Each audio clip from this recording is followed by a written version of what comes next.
Student, welcome to ICP academy. இந்த வீடியோவில் நம்ம என்ன பார்க்க போகிறோம் அப்படின்னா, ட்ராயர்னா யார், ட்ராயினா யார், பேயினா யார், இதெல்லாம் பார்க்க போகிறோங்க. சிம்பிளாக சொல்லணும் அப்படின்னா, ஒரு செக் எடுத்துக்கோங்க. செக்கில் ரைட் ஹேண்ட் சைடில் ஒருத்தங்க சைன் போடுவாங்க இல்லைங்களா, அவங்க தான் யார், ட்ராயர். அதில் ஒரு பேங்க் நேம் இருக்கும் இல்லைங்களா, அது வந்து ட்ராயி. டாப்பில் லெஃப்டில் ஒருத்தங்களோட நேம் எழுதுவோம் இல்லைங்களா, அவங்க தான் பேயி. இப்போ சப்ஜெக்ட்குள்ளே வருவோம். பார்ட்டிஸில் என்ன சொல்கிறாங்க, ட்ராயர் அப்படின்னா maker of the promissory note, maker of the promissory note, bill of exchange, cheque, இது எல்லாத்தையும் தான் நம்ம என்னென்னு சொல்கிறோம், ட்ராயர் அப்படிங்கிறோம். இப்போது நான் ஆல்ரெடி சொன்ன மாதிரி நெகோசியபிள் இன்ஸ்ட்ருமெண்ட்டுக்கு கீழே cheque, bill of exchange, promissory note இதெல்லாம் தான் வருது.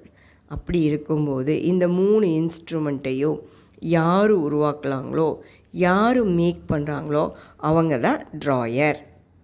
ட்ராயி, the person on whom the instrument is drawn and thereby directed to pay.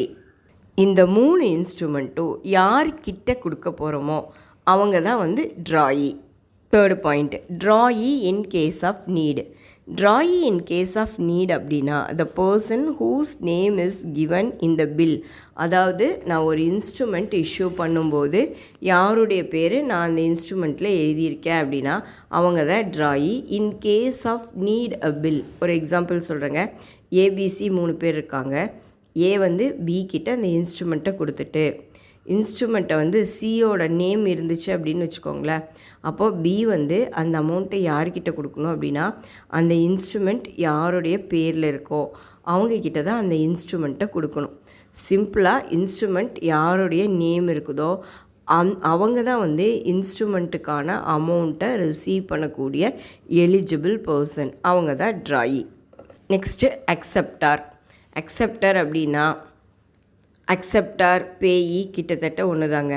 Acceptor அப்படின்னா when the drawee sign is assent upon the bill and deliver the same to the holder or same other person on his behalf, he becomes the acceptor. when the drawee sign is assent upon the bill அப்படின்னா என்னென்னா, ட்ராயி யார்கிட்ட அந்த இன்ஸ்ட்ருமெண்ட்டை கொடுக்குறாங்களோ அவங்க அது மேலே sign பண்ணி இருந்தாங்க, சைன் பண்ணிவிட்டு யாருக்கு அந்த இன்ஸ்ட்ருமெண்ட்டு போகுமோ அவங்களுக்கு அதை கொடுத்துட்டாங்க அப்படின்னா, அவங்க அதை அக்செப்ட் பண்ணிட்டாங்க அப்படின்னா he or she will be the acceptor. சிம்பிளாக வந்து ட்ராயர் வந்து இன்ஸ்ட்ருமெண்ட்டை மேக் பண்ணுறாரு, அதை யார்கிட்ட கொடுக்கணும் அப்படின்னா ட்ராயி கிட்ட கொடுக்கணும். இன்கேஸ் ஆஃப் ட்ராயி வந்து அதை வாங்காமல் செக்கை தவிர்த்து மற்ற 2 இன்ஸ்ட்ருமெண்ட்டுக்கும் சொல்கிற ட்ராயி வந்து ரிசீவ் பண்ணாமல் இன்னொருத்தங்களுக்கு என்டாஸ்மெண்ட் பண்ணி கொடுக்குறாங்க. என்டாஸ்மெண்ட்னா ட்ரான்ஸ்ஃபர் பண்ணி கொடுத்துட்றாங்க. அப்படின்னா another person will receive the instrument, he or she will be the acceptor. For example, ஒரு இன்ஸ்ட்ருமெண்ட்டை பிக்கு கொடுக்குறாரு சி. ஒரு கேரக்டர் இருக்கார். சி வந்து யாருன்னு பார்த்தோம்னா பியோட ஃப்ரெண்டு தான் சி.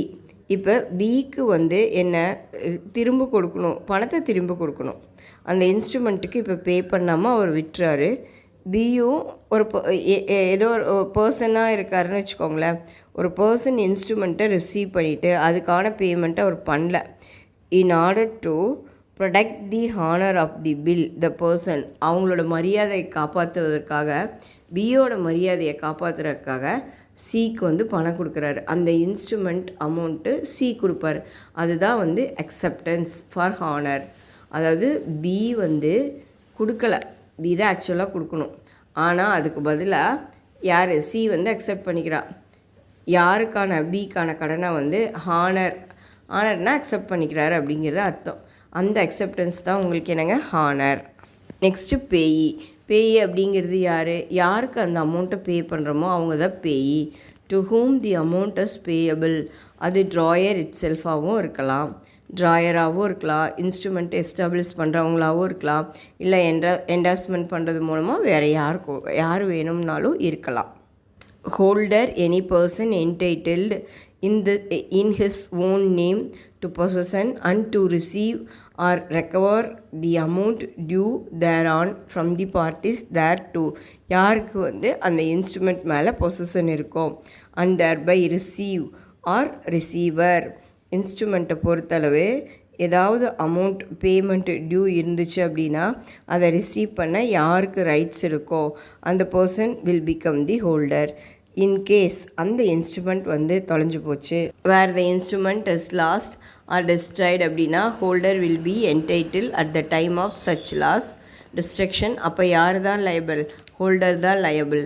ஏன்னா அந்த இன்ஸ்ட்ருமெண்ட் அப்படிங்கிறது அவருடைய பொசஷனில் தான் இருக்குது. ஸோ அந்த பொசஷனில் இருக்கும்போது அதுக்கு எதனாவது லாஸ் அப்படின்னு, அதாவது டிஸ்ட்ராய்டு ஆயிடுச்சு அப்படின்னா who will be the responsible? Holder will be the responsible.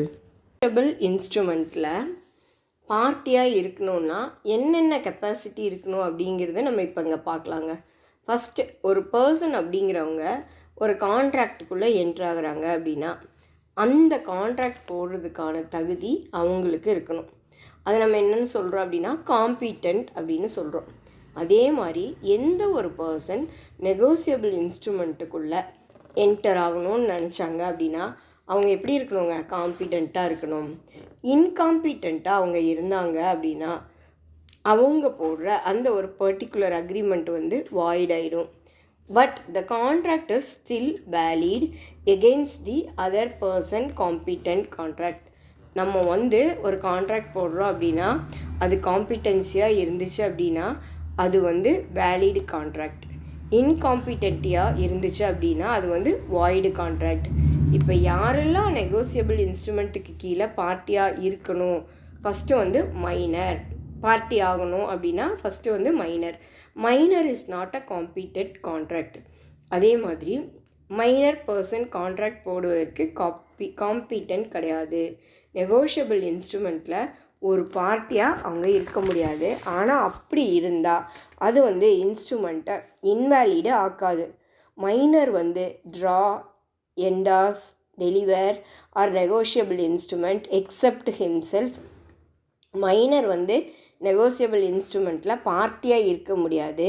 அதாவது என்டாஸ் பண்ணுறதோ, டெலிவர் பண்ணுறதோ, நெகோஷியேட் பண்ணுறதோ அந்த மாதிரியான கான்செப்ட் எல்லாம் வந்து மைனர் வந்து பண்ணலாங்க. ஃபார் எக்ஸாம்பிள் பாருங்கள், A B C are minor. Executed a promissory note in favour of B. Help from இம்மென்டி. liability did not absolve A and B from liability. ஒரு மைனர் ப்ராமிசரி நோட் எஸ்டாப்ளிஷ் பண்ணுறதோ எக்ஸிக்யூட் பண்ணுறதோ அப்படின்னா மைனர் அப்படிங்கிறவங்க அந்த பர்டிகுலர் பர்சன் மட்டும்தான் liable ஆக மாட்டாங்க. எக்ஸாம்பிள், மைனர் வந்து 1 2 3 பேர் இருக்காங்கன்னு வச்சுக்கோங்களேன். அந்த 3 பேர் மட்டும்தான் அந்த பர்டிகுலர் இன்ஸ்ட்ருமெண்ட்டில் ஏதாவது ஒரு ப்ராப்ளம் ஆயிடுச்சுன்னா லைபிளாக இருப்பாங்களே ஒழிய மைனர் வந்து லைபிள் ஆக மாட்டாங்க. அதாவது மைனர் ஒரு 2 3 பேர்த்து கூட சேர்ந்து ஒரு கான்ட்ராக்ட் போடுறாங்க அப்படின்னா ஏதாவது ஒரு ப்ராப்ளம் ஆயிடுச்சுன்னா மற்றவங்க தான் பொறுப்பாகுவாங்க. மைனர் இஸ் நாட் லைபிள் அப்படிங்கிறாங்க. Next corporation.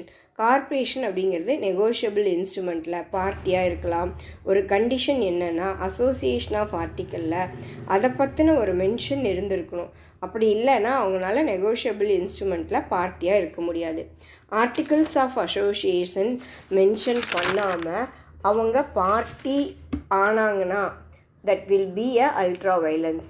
Third one, agent. Agent அப்படிங்கிறவங்க ஒரு பர்சன் நெகோசியபிள் இன்ஸ்ட்ருமெண்ட்டில் பார்ட்டியாக இருக்கலாம். ஆனால் அந்த பர்சன் எப்போவுமே பிரின்சிபல்ங்கிற ஆளை டிபெண்ட் பண்ணி தான் இருப்பாங்க. பிரின்சிபல் அப்படிங்கிறவங்க ஓனர் மாதிரி தான்.